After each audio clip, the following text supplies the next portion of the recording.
Nah, Argentina jumpa sama Brazil, Argentina menang kayak tadi, dan Inggris jumpa sama Portugal. Wah, kalau ini masih mungkin Portugal yang menang karena based on sejarah. Seringkali Inggris ini terpongking sama Portugal. Nah, di final Argentina jumpa sama Portugal, dan yang menang adalah jeng jeng jeng jeng. Biawak kali ya kan.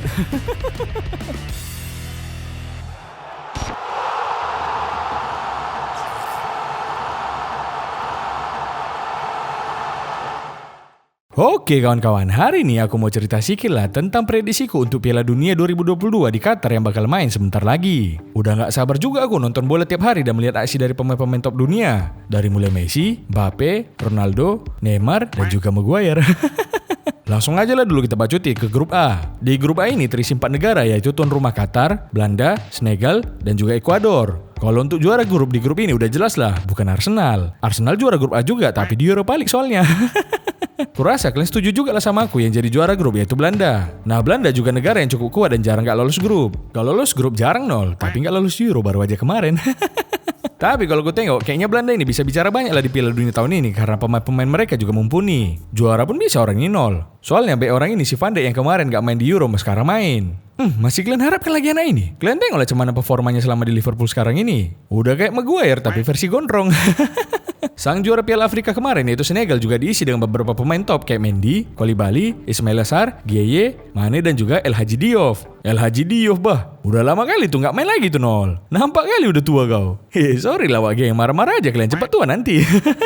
Tapi sayangnya Sadio Mane baru aja cedera kemarin meskipun tetap masuk ke dalam skuad. Dan kayaknya di fase gugur dia juga gak terlalu fit buat main. Gak ada rencana kalian minjam Mohamed Salah buat bela Senegal? Pengen kali dia ikut Piala Dunia soalnya.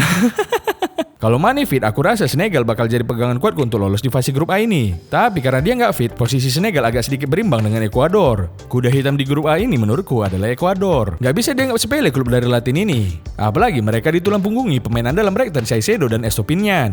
MU, Arsenal, Chelsea aja terpongking dibuat mereka. Kalau main-main Senegal dan Belanda bisa aja Ekuador ini yang lolos. Dengan cederanya Mane, aku malah lebih menjagokan Ekuador yang lolos ke babak selanjutnya. Tapi ya kalau Mane bisa main pas match terakhir lawan Ekuador, aku rasa mungkin Senegal yang lolos. Cuma untuk sementara aku bilang Ekuador lah yang lolos. Kalau Qatar nggak dipungkiri, tuan rumah biasanya selalu bisa ngasih sesuatu yang mengejutkan di turnamen Piala Dunia kayak gini. Tapi biarpun gitu, orang ini kayaknya nggak bakalan melaju ke babak selanjutnya. Kalau kata halusnya jadi juru kunci lah di grup ini.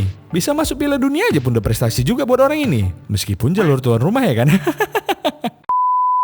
Jadi menurutku Belanda juara grup, diikuti Ekuador di peringkat 2, Senegal di peringkat 3 dan Qatar jadi juru kunci. Selanjutnya ada grup B yang diisi oleh Inggris, Iran, Amerika Serikat dan juga Wales. Wales dan Inggris tergabung di Britania Raya, tapi di grup ini orang ini harus bersaing demi lolos ke babak gugur. Tapi lebih lucu lagi kalau nanti dua negara ini pula yang gugur ya kan.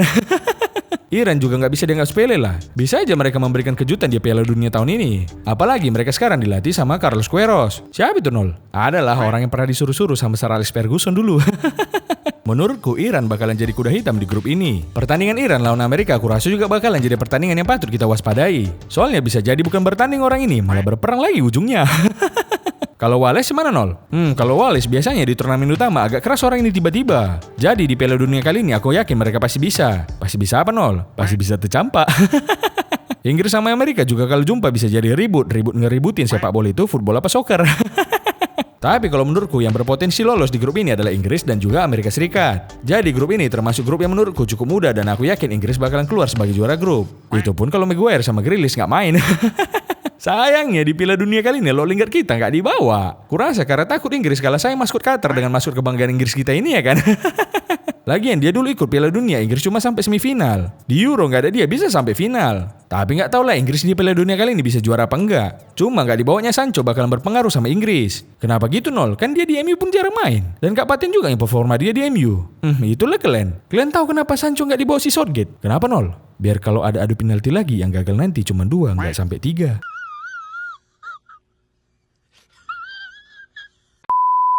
Jadi menurutku di grup B ini Inggris peringkat 1, Amerika peringkat 2, ketiga Wales dan terakhir Iran. Next ada grup C yang diisi sama Arab Saudi, Polandia, Meksiko dan juga calon juara Piala Dunia yaitu Argentina. Jangan gitu lah konol. Nanti nangis abang kami yang satu lagi kalau kau sebut Argentina yang juara. Wow, kalau abang kami kita yang satu lagi tuh dia juara dunia juga. Kategori atropria terdrama di dunia tapinya. Untuk yang lolos antara Meksiko dan juga Polandia menurutku adalah Meksiko. Karena kayaknya Meksiko ini kalau di turnamen internasional biasanya selalu ngasih kejutan. Orang ini secara individual nggak merata. Tapi kalau secara permainan timnya biasanya selalu solid. Apalagi kipernya si Ochoa ini yang jagonya tiap turnamen internasional kayak gini aja lah. Sekali 4 tahun jagonya. Tapi kan Polandia paten juga nol, ada Lewandowski. Nggak jaminan itu. Barcelona ada Lewandowski pun bukannya jadi paten biawak. Dan yang keluar menjadi juara grup A adalah Argentina menurutku. Anak asuh Lionel Scaloni di tahun ini tampil cukup memuaskan dengan menjuarai Piala Amerika. Jadi lumayan bisa kita bilang ini adalah salah satu grup neraka. Neraka buat Arab Saudi tapinya. Apalagi di Argentina sekarang selain ada Lionel Messi yang gak usah dibahas lagi cemana pengaruhnya, Argentina juga punya 3 Martinez biar tahu kalian. Kiper Martinez, bek Martinez, striker pun Martinez. Takut kali orang ini kalah sampai 3 Martinez dibawa sekaligus. Tengoklah Inggris cukup 1 Maguire aja yang dibawa. Soalnya 1 Maguire aja bikin pusing apalagi 3 ya kan. Kalau aku prediksi yang akan terpongkeng habis adalah Arab Saudi. Lebih cocok jualan minyak orang ini daripada ikut Piala Dunia. Yakin kali aku pasti dimanfaatkan kali orang ini sama striker buat jadi top skor di Piala Dunia sekali ini. Apalagi di Polandia ada si Lewandowski. Sempat dicetak dia 10 gol ke gawang Arab Saudi. Gugur pun Polandia dia dapat sepatu emas. Jadi yang lolos menurutku adalah Argentina dan Meksiko. Kalau Argentina jangankan juara grup, juara Piala Dunia di Qatar ini pun kayaknya orang ini. Udahlah, udah gak juara lah Argentina, udah kena prediksi sama si Cinol, berselema lah udah. Meksiko lawan Polandia bakalan nentuin siapa yang lolos mendampingi Argentina menurutku. Tapi ini bakalan ketat. Bisa jadi poin mereka berimbang dan ditentukan dari seberapa banyak mereka ngegolin ke gawang Arab Saudi. Terus di peringkat terakhir Arab Saudi dan Polandianya Lewandowski di peringkat 3. Tapi sayangnya peringkat 3 pun Polandia nggak lolos orang ini ke Liga Malam Jumatnya Dunia, soalnya nggak ada. Udah trauma Lewandowski peringkat 3 terus ya kan. Jadi di grup ini menurutku Argentina peringkat 1 disusul Meksiko, terus Polandia di peringkat 3 dan Arab Saudi paling bontot. Selanjutnya ada grup D yang diisi oleh negara seperti Prancis, Denmark, Tunisia dan juga Australia. Tunisia sama Australia di sini kurasa bakalan berusaha mati-matian. Bukan biar lolos tapi biar nggak pulang lebih cepat. Ya meskipun ujung-ujungnya orang ini duluan yang pulang. Kalau di grup ini menurutku hampir pastilah kan Mbappe dan juga Denmark yang akan melaju ke babak selanjutnya. Apalagi si Denmark ini pernah melaju sampai semifinal di Euro kemarin. Ditambah lagi orang ini punya striker tajam di abad ini yaitu Lord Braithwaite yang juga jagonya waktu sama negaranya aja. Kalau untuk keluar sebagai juara gue merasa aku masih Prancis lah. Secara orang ini pun juara bertahan. Tapi kalau kita tengok mitosnya, siapa yang jadi juara Piala Dunia di tahun sebelumnya pasti melawat di Piala Dunia berikutnya. Kutukan kayak gini masih terus berjalan dari Piala Dunia 2006 sampai sekarang masih lanjut. Italia juara 2006, gak lolos grup di 2010. Spanyol juara 2010 di 2014 gak lolos grup. Jerman juara 2014 di 2018 gak lolos fase grup. Nah sekarang Prancis ya kan juara 2018, apakah 2022 ini bakalan gak lolos? Bisa jadi. Apalagi Prancis gak ada Pogba dan Kante yang asal di timnas jago. Belum lagi ego dari pemainnya bisa jadi pemecah. History repeat itself. Sejarah bisa aja kembali terulang. Begitu juga prediksi membiawakkan suara Cinol. Dulu berselema dan mungkin seterusnya bakalan berselema. Tapi itu kan cuma mitos kan Nol. Apanya mitos? Prediksiku. Prediksiku selalu berselema itu fakta wak geng. Bukan Nol, maksudku mitos Piala Dunia tadi. Iya sih cuma mitos, tapi sering kejadian juga wak geng. Cuma kalau untuk bicara banyak di Piala Dunia tahun ini, kayaknya aku pun gak yakin dengan Prancis. Mengingat kayak mana permainan mereka di UEFA Nations League kemarin. Ya mudah-mudahan aja lah. Prancis main bagus Nol. Enggak, mudah-mudahan aja melawan orang ini ya kan. Apalagi di sini si Mbappe harus lebih mengalah. Soalnya nggak ada Neymar sama Messi yang bisa diatur-aturnya di sini ya kan. Merajuk-merajuk dia disuruh ganti warga negara aja sama si Deschamps nanti. Jadi di grup ini menurutku Prancis peringkat 1 dan bisa mematahkan kutukan. Baik kutukan Piala Dunia tadi maupun kutukan prediksi suara Cinol yang selalu berselamat tadi juga. So aku tetap menjagokan Prancis sebagai juara grup, diikuti Denmark, baru Tunisia dan terakhir Australia. Tapi nih ya kalau sejarah kembali terulang aku rasa Denmark, Tunisia, Prancis baru Australia. Mana aci 2 prediksi gitu Nol? Aci lah prediksi-prediksiku kok kalian perlu yang sibuk. Selanjutnya ada grup E yang menurutku cukup seru. Negara-negara yang tergabung di grup ini adalah Jepang, Spanyol, Jerman, dan juga Costa Rica. Kalau Costa Rica entah cemana nanti bersaing aku pun gak tahu. Brian Ruiz yang dari aku masih anak-anak aja masih dibawa sampai sekarang. Spanyol di World Cup kali ini tidak membawa tukang pukul orang ini si Sergio Ramos. Thiago juga gak dibawa. Dan 2 kiper terbaik Spanyol pilihan fans suara Cinol si De Gea dan Xavi gak dibawa juga. Terbaik karena suka melawat tapinya. Pesanku buat fans Spanyol berharap aja lah nggak sampai adu penalti kalian. Soalnya dari 3 kiper yang kalian bawa kayaknya tetap siapa yang paling bagus jadi kiper penalti. Tapi kan Nol kalau kami nggak lolos fase grup nggak perlu lah kami takut adu penalti Nol. Mikir lah kok Nol, mikir. Kok jadi aku pula yang bingung ini ya kan. Kalau De Gea dia juga berguna kalau jumpa sama tim yang menggempur Spanyol. Tapi mungkin alasan Enrique nggak bawa mereka murni karena mereka kiper MU dan juga Chelsea. Dari MU sama Chelsea nggak jelas lah nih pikirnya. Kalau Costa Rica nanti nggak jadi lumbung gol itu semua pasti karena si kelor nafas. Cuma mereka juga pernah di posisi yang disepelekan juga kayak gini. Costa Rica pernah masuk grup neraka dan malah mereka jadi juara grup pas Piala Dunia 2014. Jangan sepele kali kalian ah. Jadi menurutmu mereka bakal mengejutkan lagi Nol? Mengejutkan mungkin nih ya, tapi lolos kayaknya enggak. Jerman di Piala Dunia kali ini nggak bawa Werner karena cedera. Dan ini berefek ke lini depan Jerman yang jadi makin tajam karena nggak ada dia.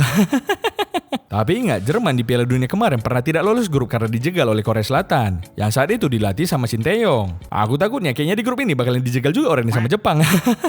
Kalau itu kejadian apa nggak keke kali awak ya kan? 2 kali nggak lolos gara-gara negara Asia. Tapi biarpun gitu, aku tetap prediksi Jerman dan Spanyol yang bakalan lolos. Cuma kita juga nggak bisa sepele sama samurai biru ini. Selain orang ini piawai mencetak kendaraan dan bikin anime, bikin Jav juga jago orang ini Nol. Apa? Java? Apa itu? Nggak ngerti aku komputer wak geng.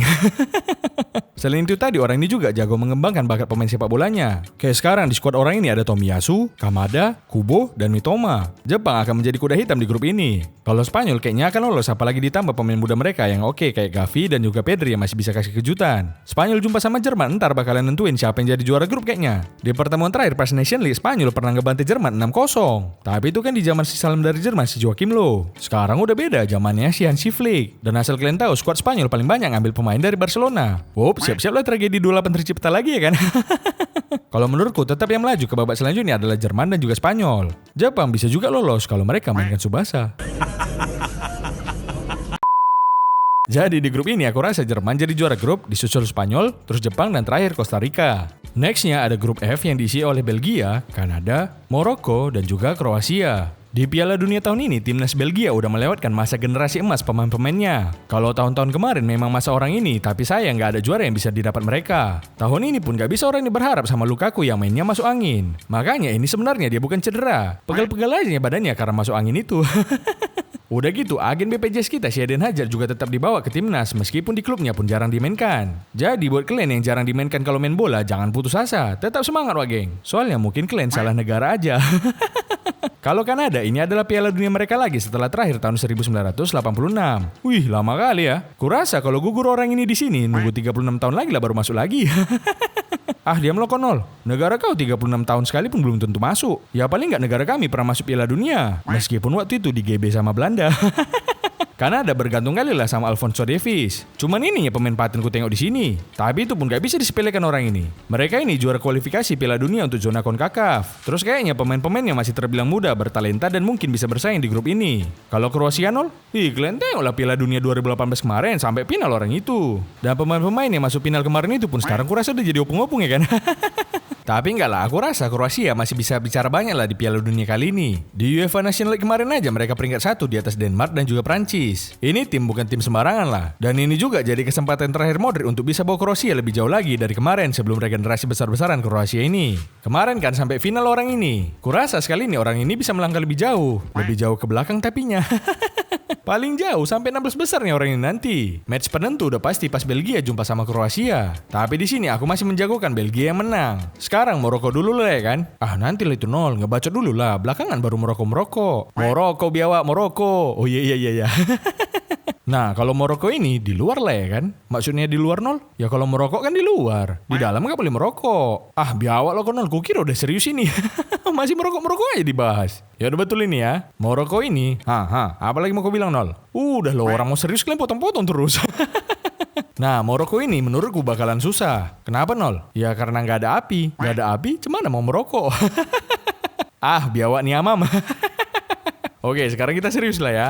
Maroko ini juga diisi oleh beberapa pemain yang cukup bagus. Ada Bono di kiper, terus ada Hakimi, Amrabat, dan Ziyech. Tapi sorry itu salah ya kan, kekuatan mereka kayaknya cuma bisa sampai peringkat 3. Mentok-mentok peringkat 4 lah. Berat soalnya kalau mau lolos. Kebanyakan merokok pulanya, sesak napas lah.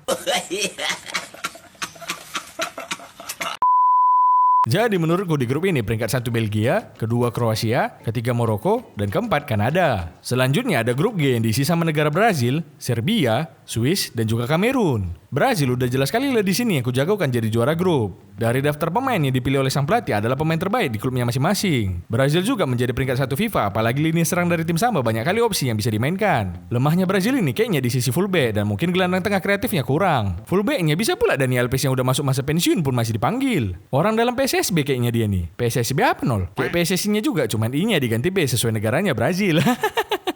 Tapi lini depannya nih kalian tengok lah, sangar-sangar kali. Neymar, Vinicius Junior, Anthony, Rodrigo, oh ini enggak, Martinelli dan Gabjes. Main dapat bola langsung lambungkan ke depan bisa jadi gol ini. Cuma kalau ini terjadi, statistiknya syuting ke gawang 140 kali. Tapi skill-skill nggak jelas dan diving bisa sampai 280 kali ya kan. Kalau Cameron ini sebagai pelengkap aja nih. Orang ini badut Piala Dunia sama kayak Inggris.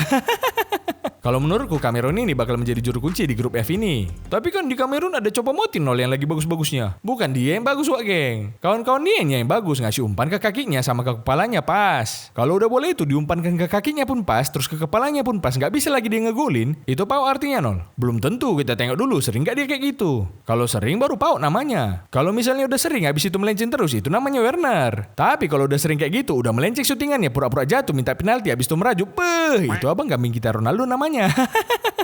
Terus Serbia dan Swiss juga salah satu negara yang cukup kuat di grup ini karena selama kualifikasi mereka nggak pernah kalah. Swiss ini selalu keras di turnamen. Apalagi sekarang ada Akanji, Zakaria, Saka, Embolo. Tapi menurutku Serbia lebih berpeluang lolos. Karena Serbia sekarang diisi oleh beberapa pemain top kayak Savic, Vlahovic, Kostić, Jovic, Mitrovic, Živkovic, Tadić, Babi, Anji, dan Biawai. Kok jadi memaki konol Biawak lah. Serbia juga menurutku bakalan keras di turnamen kali ini. Match antara Serbia dan Swiss bakalan jadi penentu siapa dari mereka yang mendampingi Brazil lolos ke babak knockout. Tapi saat ini aku lebih menjagokan Serbia yang lolos. Swiss sama Serbia bisa juga jadi yang lolos. Tapi kalau si Neymar kebayang guling sama diving nanti.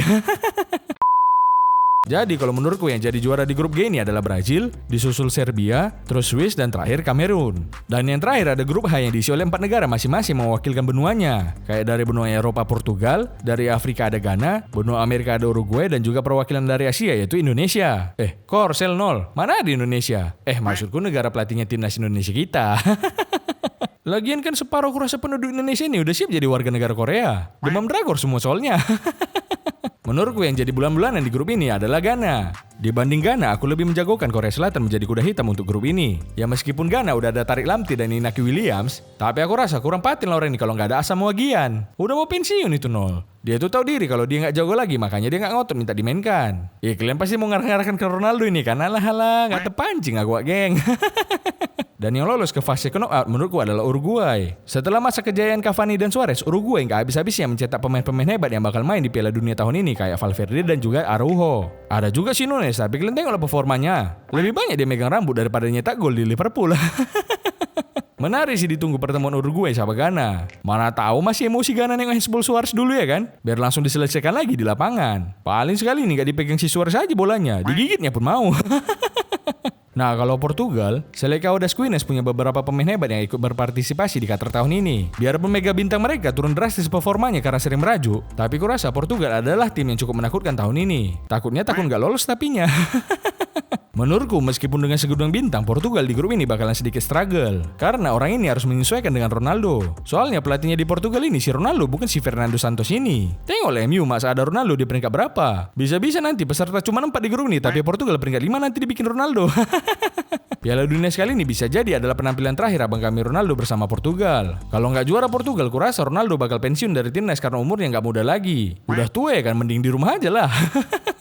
Tapi nih kalau bisa Portugal juara, ya mungkin juara grup aja. Juara Piala Dunia agak berat lah. Kaptennya nih di Europa League peringkat 2. Tapi nggak usah jauh-jauh dulu lah cerita juara. Lolos aja dulu dari grup ini baru bercakap. Untuk lolos pun dari grup ini mungkin struggle lagi mereka. Tapi ingat ini Piala Dunia ya wak geng. Belum ada sistem peringkat 3 terbaik. Nanti dipikir orang si Ronaldo ini pula ya kan peringkat 3 pun mereka masih bisa jadi juara macam di Euro kemarin ya kan.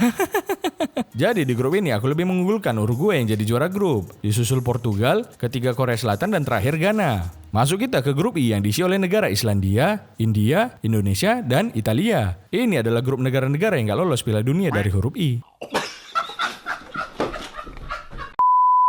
Sekarang kita ke fase knockout-nya lah ya. Singkat aja lah aku buat karena ini masih jauh prediksinya. Fase grup aja belum tentu kita benar ya kan.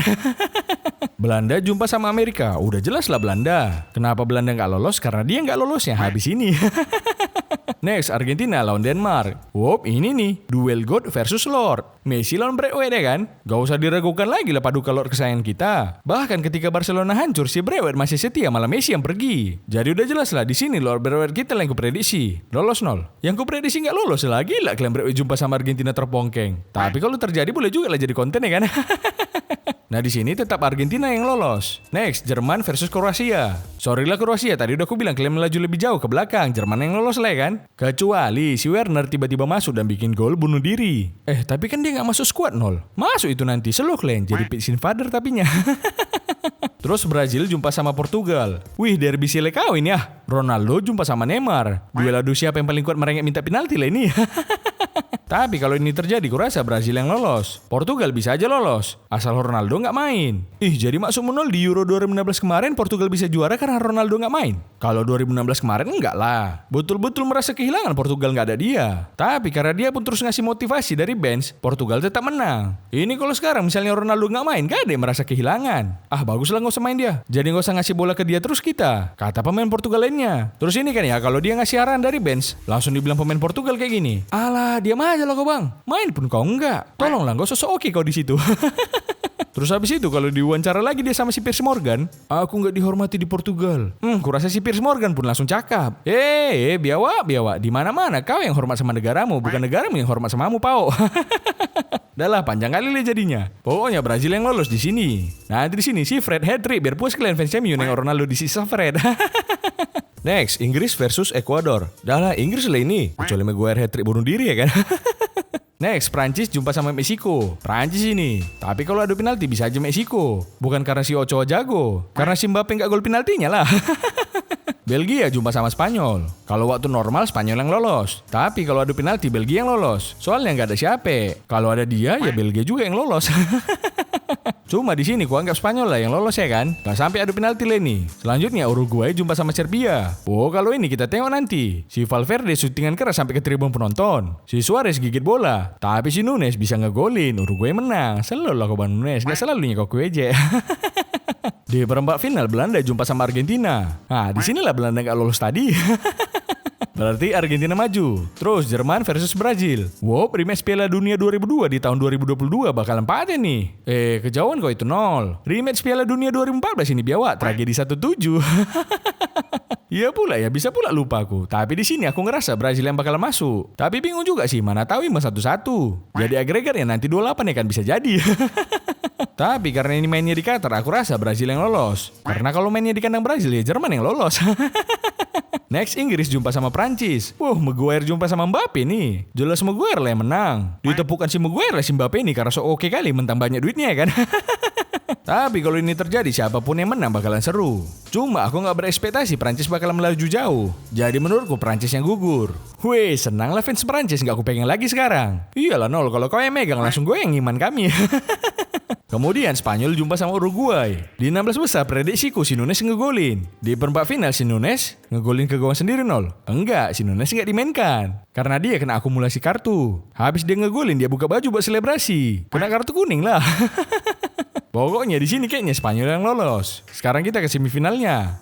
Duel Amerika Latin dan duel Eropa. Argentina jumpa sama Brazil. Kayaknya di rematch Copa America ini masih Argentina yang menang. Kalau Inggris Spanyol, yang mana aja sih oke ini sebenarnya. Kalau aku megangnya Inggris lah. Tapi maunya dia adu penalti. Dan kurasa kalau adu penalti mereka bakalan sengit. Skornya mungkin kecil 3-2. Tapi dari 11 penendang. Soalnya sepau-paunya kipernya orang ini adu penalti, lebih pau lagi nanti yang nendang. Tapi aku rasa Inggris tetap yang lolos. Dan di final Argentina jumpa sama Inggris. Udah jelas lah Argentina yang juara di sini. Messi dapat gelar Piala Dunia pertamanya dan mentambahkan dirinya sebagai god yang seutuhnya. Karena apa? Ya karena dia anak kesayangan FIFA. Dia ini gak dapat Ballon d'Or karena udah bosan ya dia. Lagian kurasa udah dijanjikan FIFA samanya dia jadi juara Piala Dunia. Makanya masuk nominasi Ballon d'Or pun dia enggak. Makin angel lah nanti Ronaldo ya kan. Tapi nggak seru kayaknya kalau nggak ada match Messi jumpa sama Ronaldo di Piala Dunia kali ini. Kita ulang lah ya, tapi ini bukan prediksi yang sebenarnya. Yang tadi udah aku prediksi itu yang betul. Kalau prediksiku terbalik berarti selamat lah Inggris football coming home ya kan? Senang lah kalian. Anyway nggak penting kali lah itu. Yang ini lebih penting. Coba lah kita ubah dulu lagi ya kan? Seandainya ini Portugal jadi juara grup. Ini masih sama semua lah ya. Kecuali ini di 16 besar Brazil jumpa sama Uruguay. Hasilnya tetap Brazil yang lolos. Dan ini Portugal jumpa sama Serbia. Portugal yang lolos. Ini masih sama dan Spanyol jumpa sama Portugal. Meskipun kayaknya ini Spanyol yang lolos, tapi kita buatlah Portugal yang menang lah. Biar jumpa Ronaldo sama Messi, kan itu tujuan kita. Soalnya kalau dia kalah di sini, ngapain kita ulang lagi prediksinya ya kan? Nah, Argentina jumpa sama Brazil, Argentina menang kayak tadi. Dan Inggris jumpa sama Portugal. Wow, kalau ini masih mungkin Portugal yang menang karena based on sejarah. Seringkali Inggris ini terpongking sama Portugal. Nah, di final Argentina jumpa sama Portugal. Dan yang menang adalah jeng jeng jeng jeng Argentina juga. Udah capek kita ngulang, tetap Messi juga yang juara. Tapi abang kambing kita Ronaldo gak usah sedih. Kalaupun nanti kalah abang di sini masih berkesempatan kok Portugal jumpa sama Italia di lower bracket. Oke lah, itu aja lah cerita dari aku. Intinya di Piala Dunia kali ini aku menjagokan Argentina yang jadi juara. Karena menurutku keras-keras sekali orang ini dari depan sampai belakang. Bahkan kalau Messi nggak main pun masih tetap kerasnya mereka. Keras berantamnya, mainnya jauh lah berkurang. Nah, kalau kalian cemana? Siapa yang menurut kalian bakalan juara di Piala Dunia kali ini? Coba kalian tulis di kolom komentar. Udah dulu ya Wage yang udah mau pembukaan ini. Sampai mau pembukaan pun masih belum hafal aku soundtrack Piala Dunia ini. Kalau kalian udah hafal belum? Hafal kalian lah, nanti kalian disuruh maju ke depan nyanyi. Gak tau pula kalian yang mana lagunya Nol? Yang ini lagunya.